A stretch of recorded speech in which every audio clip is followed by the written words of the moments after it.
My name is P. I come as a survivor of the Paris Asylum, and I will tell you my story. I will tell you the origin of the monsters, the causes of the deaths inside the asylum, and this hell. The story starts more than 1,000,000,000 years ago, in a completely different world, where everything was perfect. This world was ruled by a king who had all the knowledge and power imaginable. This king had his army, made up of the strongest warriors that ever existed. This king had his main generals, which were the most powerful of all the army. The king's favorite was called Luz. He was strong and powerful, but as the king gave him an enormous amount of talents, he was the best warrior of the entire army. But one day, like any other, Luz began to be proud and wanted to reach the position of the king. He gathered a third of the army to rebel against the king. When the king realized this, he became very sad and cursed Luz and his followers, sending them to a completely different world, where the only thing that existed was evilness. Now that the king punished them, all their power and beauty had gone. They became unpleasant and frightening creatures. Luz lost everything the king had gave him and became the most fearful of all his followers. Luz was sad at first, but he was filled with bitterness and decided to take revenge on the king. So he decided to give his followers a new name and command them to torture humans on earth. Each creature is responsible for making people suffer in a specific area in their lives. Unfortunately, until today, these disgusting creatures continue to exist and will not surrender until all people move away from the king, since the king is in charge to protecting all humans who believe in him. Luz organized them in the same way in which the king had organized them. He chose his generals. My story is dramatic and shocking. It shows the influence of the monsters in the lives of human beings. My story begins in my childhood, when I was a child, really happy life. I lived with my mother and my father. We three were the happiest family in the whole world. We were inseparable, but everything changed when my mother was diagnosed with leukemia, a blood cancer. This had a great impact on my life. After all the possible medical efforts, my mother lost her life. I was too young to understand, but I knew something was wrong. After the tragic death, my father started an addiction to alcohol, lost his job, and started to get away from me. I lived my whole life this way. I got lost in the dark and got used to it. Although my father was able to overcome this difficult situation and was able to beat a new woman, I continued my life with grudges and emptiness. Luz, seeing this, he knew it was the perfect time to attack my life.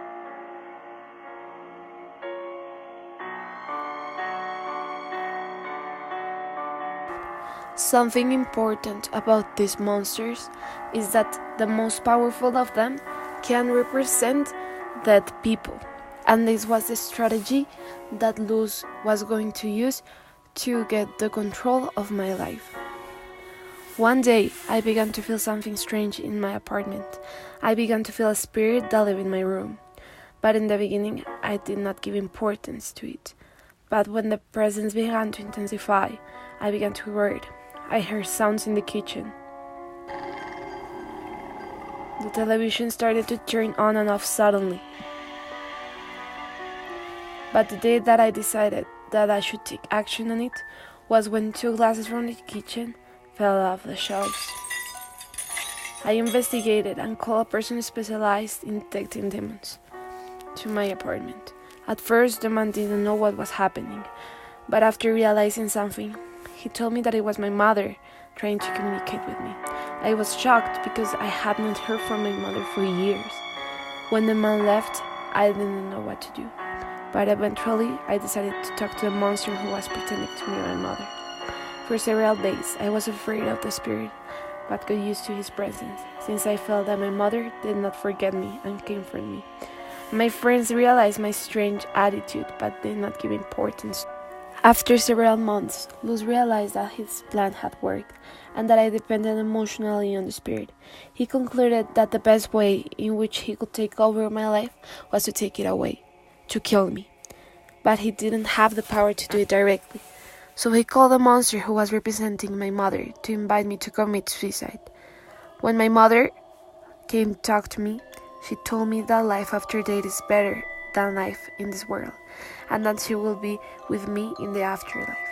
I was scared, but eventually the spirit convinced me. I planned the perfect day and time. I told her that my concerns to my mother, but she said that she will accompany me in everything I did. When I was about to do it, my best friend James arrived and stopped me just in time because he had the keys to my apartment. The moment I fell into the floor, I hit myself in the head and became unconscious.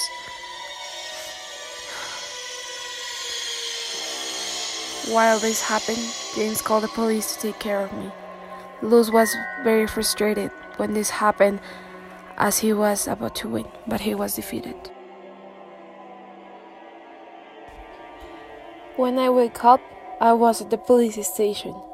I told them everything, but they didn't believe me.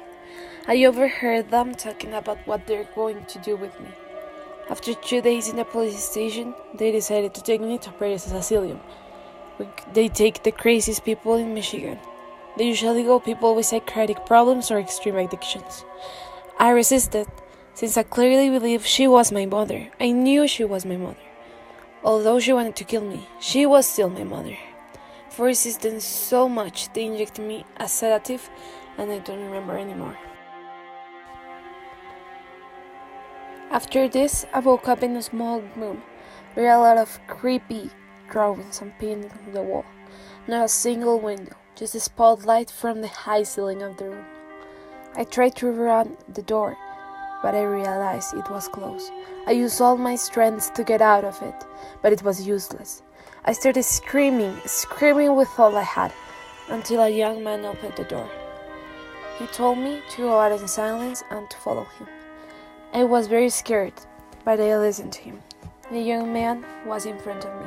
He was very thin, almost half of my body, and he looked like my age. After walking for 5 minutes, we found a very small tunnel. He told me to get in and crawl until I saw the exit. I did what he told me, and I went to a room. It was even smaller than the previous one, but there were about 10 people in it, all of them extremely skinny, between 12 and 22 years old. The young man who picked me up introduced me to the others. Everyone presented themselves. The skinny young man was Victor, and he had been in the asylum for 7 years. After everyone spoke, they gave me a kind of initiation. They told me that they have discovered the room 3 years ago, and since then, every night they met at 11:39 at night to plan how to escape from this hell. They told me that nobody knew about this place besides them, and then the instructors would torture them if they knew what they were doing. When we finished, I went to Victor's room because it was next to mine. I left his room and went to mine. I could not sleep that night. I was tormented by the fact of waking up in this place. The next day, a lady with a witch face told me to get up. She was very rude, but something in her eyes scared me. When I got up, I was forced to go to an office, where there was a very tall and corpulent man next to a really pretty woman. Both welcomed me in a very pleasant way, but I knew that they were only pretending to smile. They told me that I was in this place because I needed psychological help because I supposedly saw my mother in the air. I didn't argue, since deep down I knew she was my mother. When I left, the old woman took me to a dirty and old dining room where there weren't any chairs or any tables. In there, I met Victor and the others. When she sat me down, she told me that these were permanent seats and that I should never leave them. When she left, I told everyone about the cordial welcome they gave me. They explained to me that they were always dear to the new ones, but within a week, I would start being treated like a dog. After this, we went to our room, where I was supposed to integrate with some people, but I already became friends with these people. After this, the old woman took me to my room and locked it. I was scared, but Victor arrived and we went together to the room. When we arrived, Victor gave me a key. He told me that he could only use the key at 11:37, and that they have killed 3 people for having the key. This scared me, but I decided to keep the key with everything I had. When the others arrived, they told me why they were in the asylum. A 14-year-old girl was there because she really believed in God, and she started to talk about God to her friends. When the owner heard about this, he took her to the asylum. Another 17-year-old guy was there because he had visions, and many people thought that they were coming from the evil one. Victor was there because of a situation like mine with her sister. His sister urged him to commit suicide. He decided to speak, and they sent him here. When I told my story, Victor told me that he really was not my mother, and that it was a disgusting creature trying to repress her. When I heard this, I was perplexed. I didn't know what to think, but deep down, I knew it was real. After a week of living as a prince, they began to treat me badly. They beat me when I did not get out of bed, or they just gave me a loaf of bread for the whole day. After this, I realized why all of my friends were so skinny and thin. I started to come like them. Really weird things started to happen in the house. We heard sounds and screams. Some glasses fell off the shelves. And sometimes we felt weird presence in the place. This was becoming torturing for us. It was the most horrible experience ever. There were myths in the asylum that even demons lived there, trying to take everybody's soul. After only months, I was like Victor, completely malnourished. I managed to understand what they were talking about and the terrible hell this place was. The only positive thing was that I could meet amazing people in the room at 11:37 p.m. We met every night without exception. One night, after 2 years of living in this misery, Victor and I managed to listen to the man and his wife talking. They were talking about a pact they made with a guy called Luz. We decided to listen. Long story short, they were discussing a type of sect they were part of. The woman wanted to leave the sect because she became so attached to us. She did not want to continue making us suffer. But the man said that if they finished this, all his business will be over. That the asylum depended on the sect and the evil forces supported it. Victor and I went running to the tunnel. We told everything to the others and decided to escape the next day. We could not continue in these situations because we were part of a ritual we didn't even know. The next night, I arrived to the room, but everyone was sad and overwhelmed. When I asked what happened, they told me with all the pain in the heart that Victor was killed before he came. The old lady found him and saw the keys. He was taken to a couple who murdered him blood cold. I could not believe it. He had been my best friend in all these years, and he died in the last night. With all the rage in my heart, we decided to escape. We went for a glass of water, and we put a sedative on it. We put it into the couple's teacup and the old woman's coffee, and they all fell asleep. This gave us enough time to find the exit. When they drank it, the 3 of them fell asleep in the ground and passed out.